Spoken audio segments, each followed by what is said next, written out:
आकाश news, खबरों की तह तक, खबरों की तह तक, खबरों की तह तक, खबरों की तह तक। एक आम आदमी अगर जेल चला जाए तो समाज में लोग उसको उसके साथ उठना बैठना बंद कर देते हैं, और आप चुनाव इस नाम पे लड़ रहे हैं कि मेरा भ्रष्टाचार का दाग जनता वोट डाल के धो देगी। तो ये कौन सी प्रक्रिया है? आप कानूनी प्रक्रिया का मखौल उड़ा रहे हैं, कानूनी प्रक्रिया का खेल कर रहे हैं, कानूनी प्रक्रिया के साथ।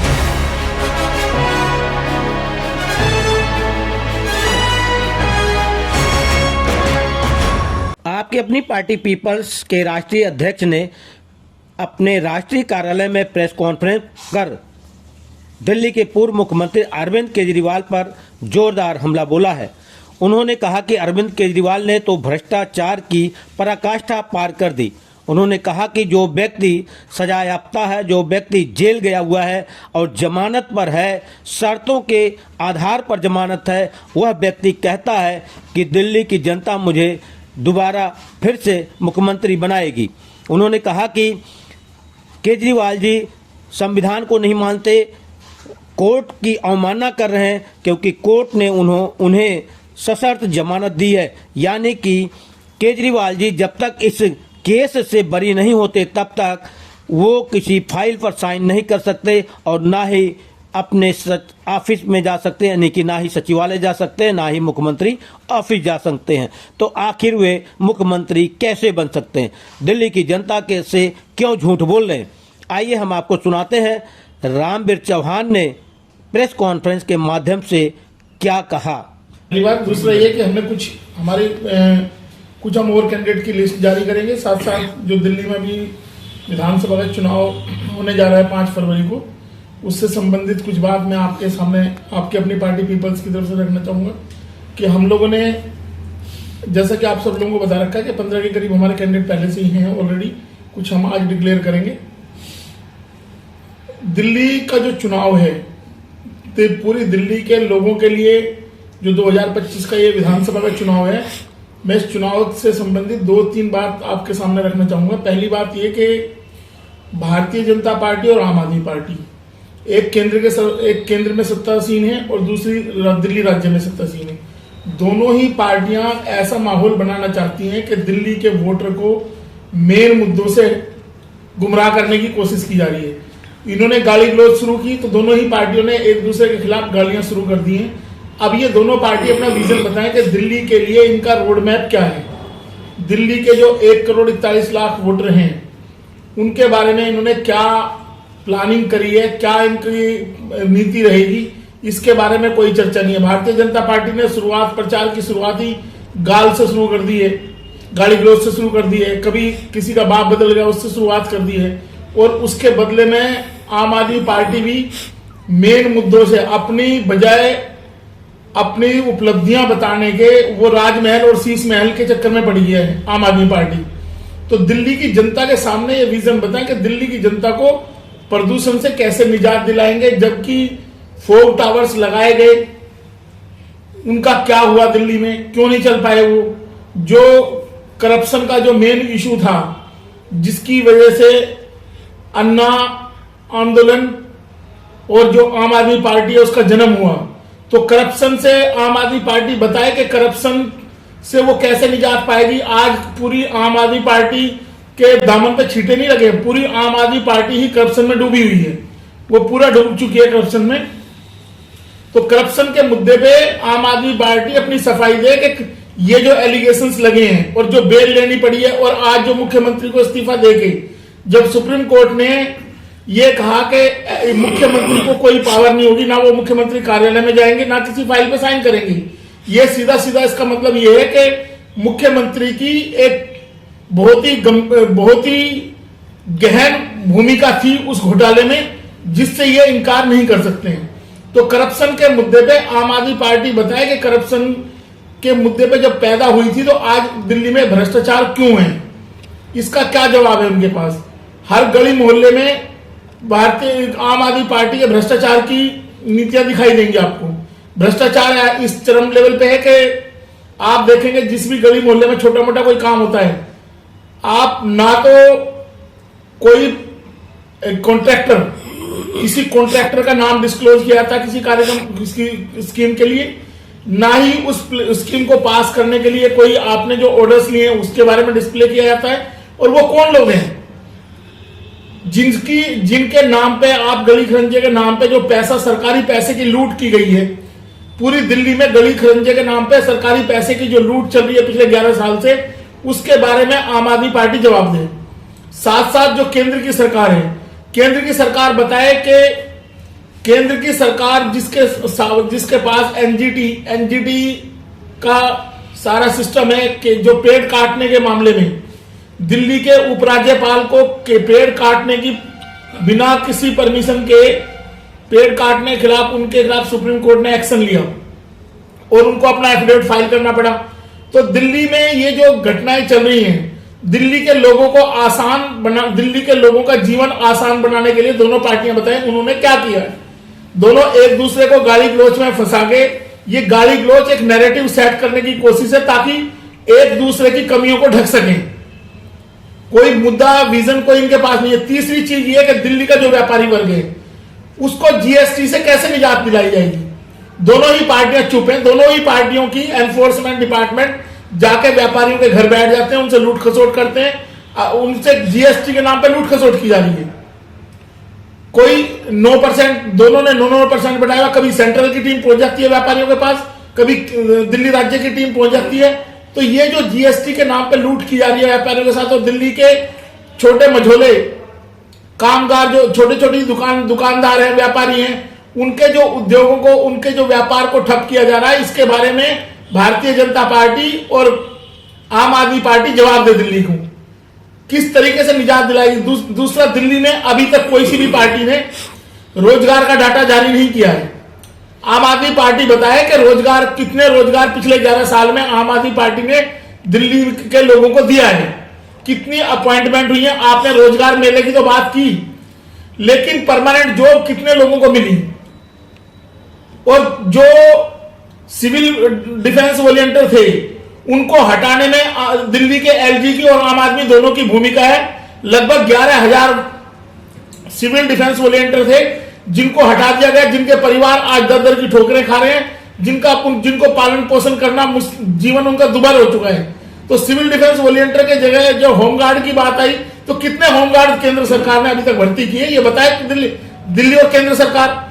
तो ये जो मुद्दे हैं, इन मुद्दों पे बात करें।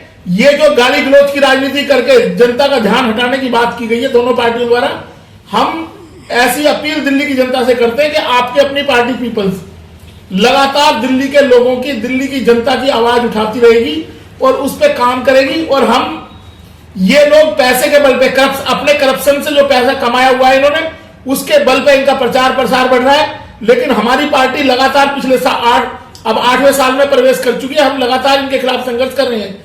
हमने पेंशन की स्कीम के बारे में इनके खिलाफ संघर्ष किया। हमने पूरे देश में कास्ट एबोलिशन एक्ट की बात की, जिसपे ये लोग बात नहीं करना चाहते हैं। अगर आप ईडब्ल्यूएस कोटे पे, ईडब्ल्यूएस का 10% कोटा देते हैं, वो भी कास्ट पे बेस्ड है।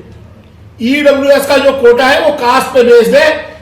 उसमें स्पेसिफिक क्लोज है कि जो लोग SC ST OBC के लोग जो उसमें कैटेगरी में आते हैं, वो लोग इसमें अप्लाई नहीं कर सकते। तो सीधा सा मतलब ये है कि आपने जो ईडब्ल्यूएस कोटा दिया है वो कुछ गिनी चुनी जातियों के लिए, जो जनरल में भी कंपीट करेंगे, और उनका 10% का अलग से कोटा भी होगा। तो जब हम जाति विहीन समाज की बात करते हैं, जब सारे देश में मैं भारतीय जनता पार्टी, आम आदमी और कांग्रेस तीनों को यहां एक्सपोज भी करना चाहते हैं कि ये बताएं, हमने देश की महामहिम राष्ट्रपति को जाति उन्मूलन कानून के लिए ज्ञापन दिया, दिल्ली के उपराज्यपाल को हमने ज्ञापन दिया, देश के सभी राज्यों के राज्यपालों को हमने ज्ञापन दिया कि देश में जाति उन्मूलन कानून लाया जाए, ताकि जो ये गैर बराबरी की व्यवस्था है, कुछ धन्ना सेठ लोग पूंजी के बल पे चुन के लोकसभा में चले जाते हैं, राज्यसभा में चले जाते हैं, या फिर विधानसभा में चुन के जाते हैं। आज आप देखें कि जिन लोगों को दोनों ही पार्टियों ने डिक्लेयर किया है, उन सबके एसेट्स करोड़ों रुपए से ज्यादा हैं। किस गरीब आदमी को, किस चप्पल वाले आदमी को ये दोनों ही सरकारें चुनाव लड़वा रही है, ये बताएं दोनों पार्टियां।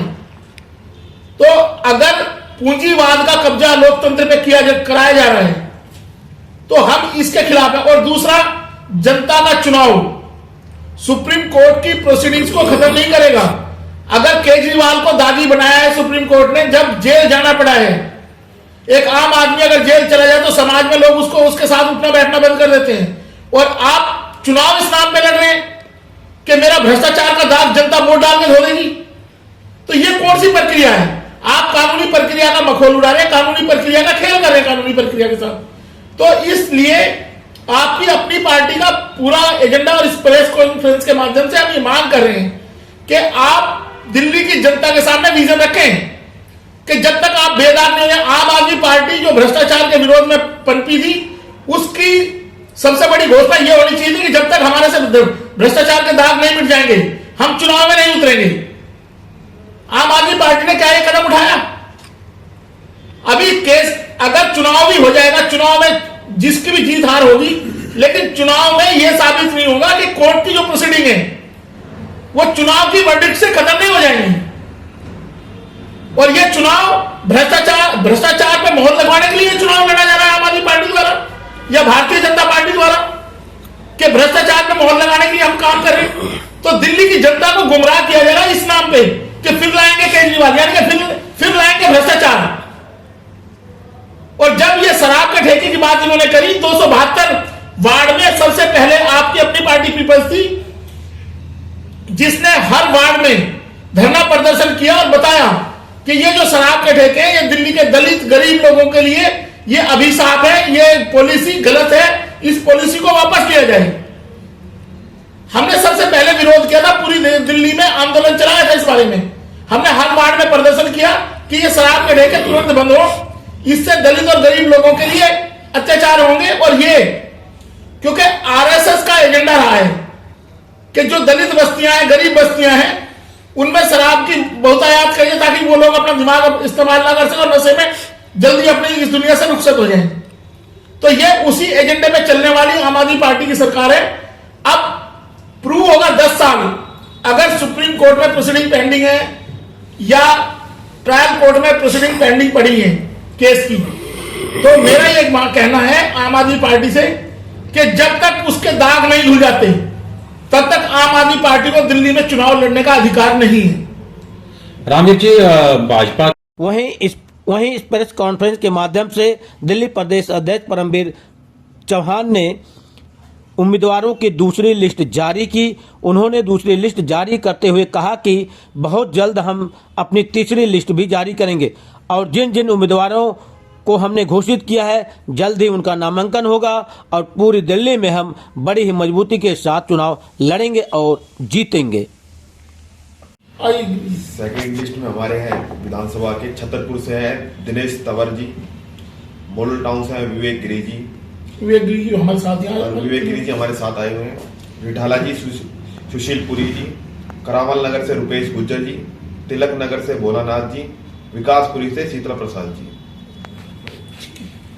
विवेक गिरी जी, आप जो है कि आपके अपनी पार्टी पीपल में शामिल हुए हैं और कहां से चुनाव आप लड़ने जा रहे हैं? मॉडल टाउन विधानसभा क्षेत्र से माननीय राष्ट्रीय अध्यक्ष श्री रामवीर चौहान जी और राष्ट्रीय उपाध्यक्ष भानु राजभर जी, प्रदेश अध्यक्ष परमवीर जी, इन सबका सबसे पहले तो मैं धन्यवाद व्यक्त करता हूं।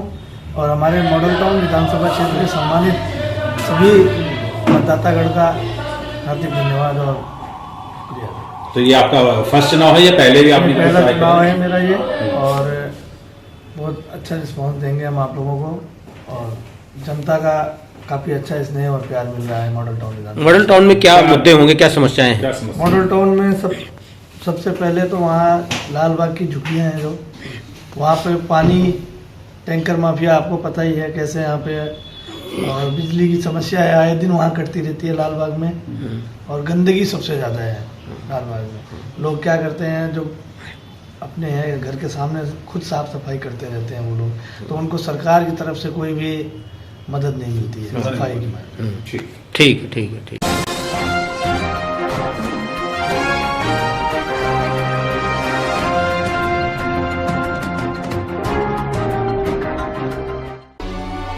आकाश न्यूज, खबरों की तह तक।